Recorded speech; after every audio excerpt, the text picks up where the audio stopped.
तो क्या हाल है मेरे नए दर्शकों, मैं तुम्हारा भाई ड्रैकली। आज हम लोग बात करने वाले समय रैना एंड कुशा कपिला के बारे में। तो क्या समय रैना एंड कुशा कपिला का लफड़ा सॉर्ट आउट हो गया? जंगल शायद से आप लोगों को याद होगा कि समय रैना ने कुशा कपिला को एक रोस्ट शो के दौरान बहुत ही ब्रूटली रोस्ट कर दिया था। वो सेगमेंट को तो म्यूट आउट करना ही पड़ा था and on top of that दोनों के बीच में थोड़ा सा सीन भी हो गया था, स्पेशली कुशा के तरफ से। वो इंटरव्यूज में आके समय के खिलाफ स्टेटमेंट्स भी दी थी that he cross the line. लगता है अब इन दोनों के बीच में सब कुछ सॉर्ट आउट हो गया है, क्योंकि रिसेंटली जब सिंगर जसलीन रॉयल का बर्थडे पार्टी था उसमें आप लोग देख सकते हो दोनों एक साथ थे एंड ये वीडियो में भी देख लो जो इंस्टाग्राम स्टोरी उन्होंने पोस्ट किया था। यहाँ पर भी समय एंड कुशा एक साथ हैंग आउट कर रहे थे, both were smiling, enjoying and having a great time together. अब ये लफड़ा तो सॉर्ट आउट हो गया, बट दूसरी तरफ इलॉन मस्क और सैम ऑल्टमैन का कंट्रोवर्सी और भी ज्यादा इंटेंस हो गया। हुआ क्या कि एप्पल भी रिसेंटली सैम ऑल्टमैन के ओपन कंपनी के खिलाफ लीगल एक्शन ले लिए, एलिजिंग की ओपन उनके ट्रेड सीक्रेट्स को चोरी किए। भाई ये बहुत ही सीरियस लॉसूट है, जहाँ पर एप्पल ने क्लेम किया है कि ओपन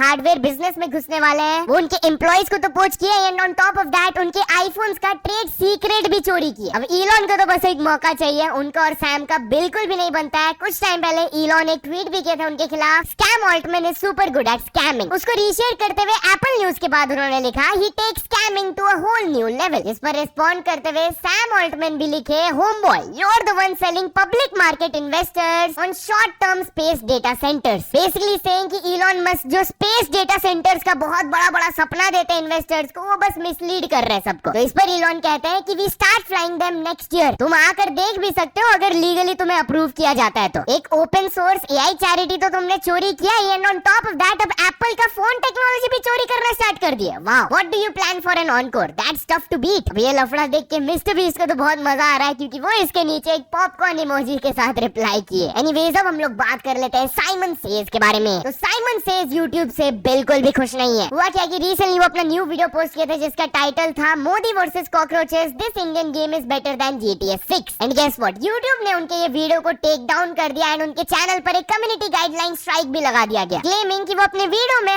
एंड साइबर बुलिंग कर रहे हैं। अब साइमन सेज को ऐसा बिल्कुल भी नहीं लगता है कि उनके वीडियो में ये सब हुआ, तो उन्होंने अपील डाला एंड गेस व्हाट, 12 मिनट लंबे वीडियो को 2 मिनट के अंदर ही रिव्यू भेज दिया गया कि मैनुअल रिव्यू के बाद आपके अपील को हम लोग रिजेक्ट कर रहे हैं। भाई 12 मिनट के वीडियो को 2 मिनट में कैसे रिव्यू कर सकते हो मैनुअली? एनीवेज अब हम लोग बात कर लेते हैं स्पीड के बारे में। तो फाइनली स्पीड का कर्स हैज बीन ब्रोकन। जहाँ गाइस फीफा वर्ल्ड कप में वो जिस भी टीम के जर्सी को पहनकर उनको सपोर्ट करने के लिए स्टेडियम पहुंच रहे थे, वही टीम हार जा रहे थे हर बार। तो कल जब अर्जेंटीना का क्वार्टर फाइनल्स मैच था तो उन्होंने उल्टा स्ट्रेटेजी अपनाया, वो खुद अर्जेंटीना के सपोर्ट में जर्सी पहन कर गए। बट ऑब्वियसली वो तो पूरे एंटी मेसी है एंड जब अर्जेंटीना ये मैच को जीतने लगे उनके तरफ से इंसेन रिएक्शन आ रहा था, आप लोग देख सकते हो।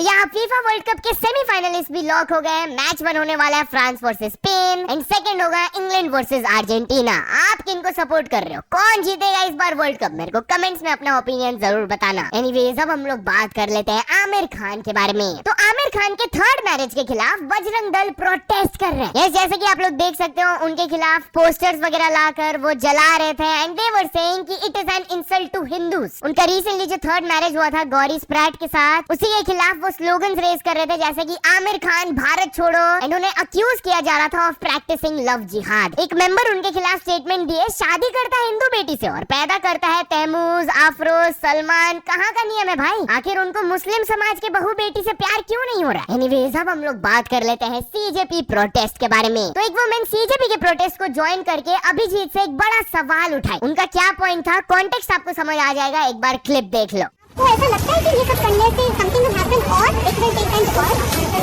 आज फिर हम घर वाले हैं, आप कहते हो मैं जब मेरी छुट्टी है मैं आई हूं, I think time to come but what should I do? मैं यहां आ गई, मैं क्या करूं? क्या मैं देखिए लोग आके ना पिक्चर खिंचा रहे हैं, मुझे नहीं करना वो। मैं कंटेंट क्रिएटर भी नहीं हूं, मेरे फॉलोअर्स नहीं है YouTube पे इंस्टाग्राम। एक आम इंसान हूं मैं यहाँ पे आके करूं क्या बताने के लिए बताना।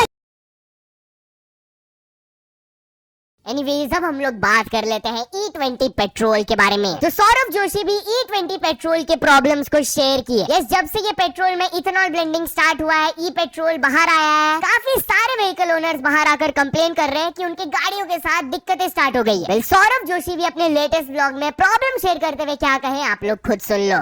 आजकल मेरे गाड़ी चलाने में बहुत डर लग रहा है कहीं बंद ना हो जाए, क्योंकि आजकल पेट्रोल में मिलावट आ रही है ना। तो ये तो डीजल है, इसमें कोई दिक्कत नहीं है, और ये तो इलेक्ट्रिक है, इसमें भी कोई दिक्कत नहीं है। इसमें इन तीनों में दिक्कत हो सकती है। लेकिन एक प्रॉब्लम तो आ गई है गाइस, गाड़ी माइलेज नहीं दे रही है भाई। पहले अच्छी खासी माइलेज देती 15-16 की, अब देखो 9 की दिखा रही है।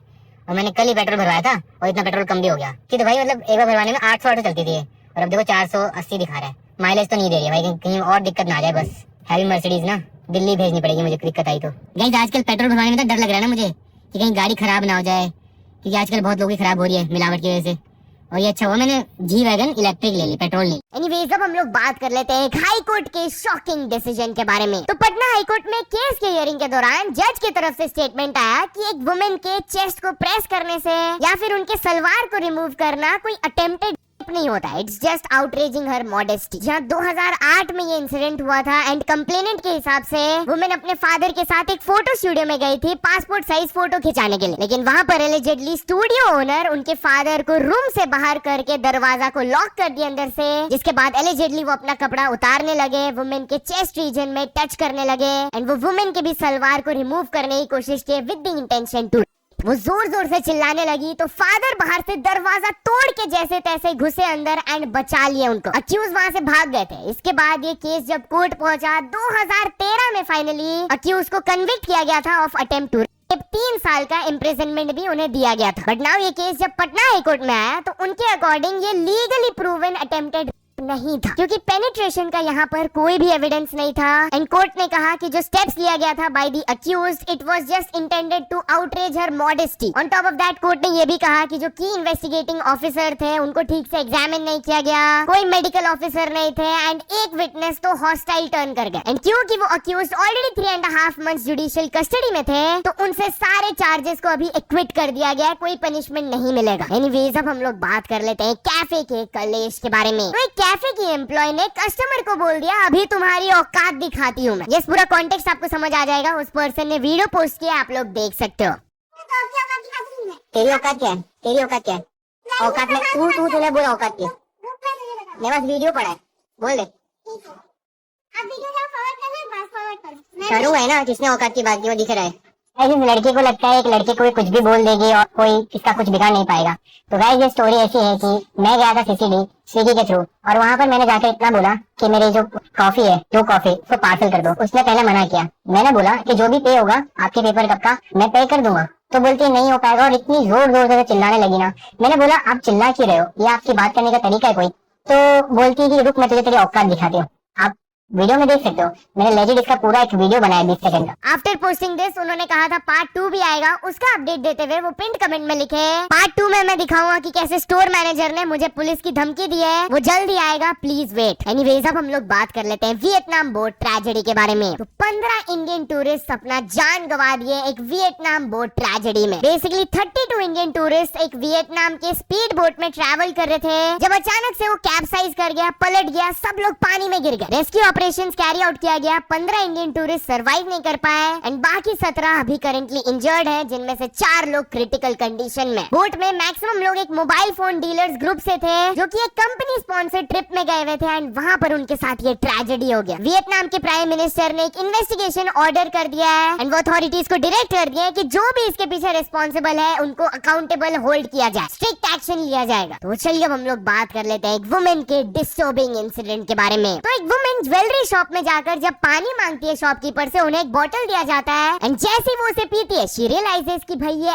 एसिड है। लिटरली गाइस बहुत ही डिस्टर्बिंग सीसीटीवी फुटेज बाहर आया, आप लोग देख सकते हो कि कैसे ये वुमेन एंड उनकी मदर ज्वेलरी शॉप में गई हुई है। उनकी मदर बोतल उन्हें हैंड ओवर करती है एंड जैसे वो कपल ऑफ सिप्स लेती है उनका गला जलने लगता है। She starts to panic. Basically scene क्या हुआ था, जब वो शॉप में गए थे वुमेन को थोड़ा सा प्यास लगा था तो वो शॉपकीपर से ही पानी मांगी थी। तो शॉपकीपर के एक employ nearby general store से जाकर पानी खरीद के लाए। फॉर सम रीजन वो बोतल के अंदर पानी नहीं है था। इमीडिएटली उन्हें हॉस्पिटल रश करा के ले जाया गया बट एज ऑफ नाउ उनका कंडीशन अभी भी क्रिटिकल है एंड एक इन्वेस्टिगेशन स्टार्ट कर दिया गया कि वो बोतल में कैसे आया? इतना नेग्लिजेंसी कैसे हो सकता है? सीसीटीवी फुटेजेस को इन्वेस्टिगेटर्स अभी कलेक्ट कर रहे हैं। तो चलिए अब हम लोग बात कर लेते हैं एक एल्डरली कपल के बहुत ही होलसम स्टोरी के बारे में। तो एक 80-year-old मैन इस उम्र में भी 16 घंटा टैक्सी ड्राइव करते हैं बस अपनी वाइफ को सपोर्ट करने के लिए। यस, इस एज में भी वो 6 AM से लेकर 10 PM तक टैक्सी ड्राइव करते हैं क्योंकि उनकी वाइफ का हेल्थ अभी ठीक नहीं है। उनको खुद सीवियर अस्थमा है, बट अपनी वाइफ के हार्ट कंडीशन को देखते हुए वो इतना मेहनत करते हैं। ऑब्वियसली थाउजेंड्स लोगों के दिलों को उन्होंने छू लिया है अपने ये कमिटमेंट के साथ। बहुत सारे लोग उनका हेल्प भी करना चाहते हैं, बट डिस्पाइट ऑल दिस वो कस्टमर को बस इतना ही बोलते हैं जितना आपको अच्छा लगता है पे कर देना। तो चलिए अब हम लोग बात कर लेते हैं दो फ्रेंड्स के हार्ट वार्मिंग स्टोरी के बारे में। तो ये स्टोरी अपने उस दोस्त के साथ शेयर कर देना जो कि उधार कभी नहीं चुकाते हैं। केरला के एक आदमी अपने 25 साल पुराने दोस्त को जैसे तैसे गूगल से ट्रैक डाउन करके अपना उधार वापस दिए। यस, ये स्टोरी 1990 से स्टार्ट होता है जब केरला के 2 पर्सन सऊदी अरेबिया में अपने देश से दूर काम कर रहे थे। तो वो लोग मिले थे, फ्रेंडशिप उनका हुआ था एंड उस टाइम पे एक फ्रेंड को बहुत फाइनेंशियल इश्यूज हो गया था, तो वो दूसरे फ्रेंड से थोड़ा कर्जा ले लिया। उन्होंने प्रॉमिस किया था कि जैसे ही मेरा फाइनेंशियल कंडीशन ठीक होगा मैं पैसा जरूर लौटाऊंगा। बट ऑब्वियसली लाइफ हैपेंड, उन लोग दोनों के बीच में कॉन्टैक्ट लूज हो गया, दोनों दूर हो गए, फोन नंबर एड्रेस कोई इन्फॉर्मेशन नहीं था। बस उनको अपने फ्रेंड के गांव का नाम याद था, तो वो गूगल में जाकर वो गांव का नाम लिखे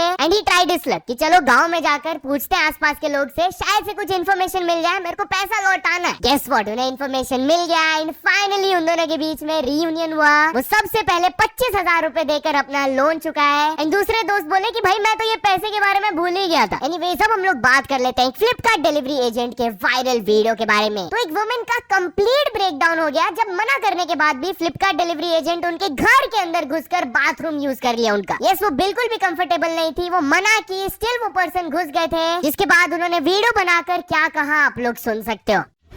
What भैया? I don't allow anyone. I don't allow anyone. What is this? Huh? What is this? Huh?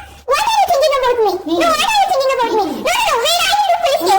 I help you. I help you. I don't allow anyone in my home. No, I said I will not allow anyone. Then how you came forcefully inside. Are you showing your private part to me? No, I need to face the kid. I need to face the kid. पैसे लेके मेरे को washroom जाना है। नहीं भैया, मैं allow नहीं करूँगी। सॉरी, बहुत फोर्स करने लगे। कुछ आना ही बहुत थोड़ा करना है, मिक्स करके बात करना। मैं एक दोस्त अकेले रहती हूँ, मेरे घर में फैमिली भी नहीं है अभी। मैं आपको नहीं अलाउ करूँगी, मैं किसी को नहीं अलाउ करती हूँ। अब इनका सिचुएशन अच्छा नहीं है। I'm sorry, trying to understand. इतना फोर्स किया, मैं नहीं बोल रही, उसकी वजह से लगा देगी मैं तो करेंगी। अंदर शुरू नहीं आएगी फोर्सफुली, वॉशरूम चला जाएगा। मेरे दिमाग में चल रहा था क्योंकि हाथ में कितने ज्यादा खराब हो रहे। एनीवेज चलिए अब एक इंटरनेशनल स्टोरी के बारे में बात कर लेते हैं which is related to mister Beast. तो मिस्टर बीस्ट का शादी हो गया। यस, करीबन 1.5 साल पहले वो अपनी लॉन्ग टाइम गर्लफ्रेंड टिया को प्रपोज किए थे, उसके बाद उनका एंगेजमेंट हो गया था। बट कल अचानक से मिस्टर बीस्ट ने एक ट्वीट किया, नो अपलोड टुडे, मे और may not be getting married and a little occupied. भाई शादी को ऐसे कौन अनाउंस करता है यार, आज अपलोड नहीं कर पाऊंगा, मेरा शादी है। तो यार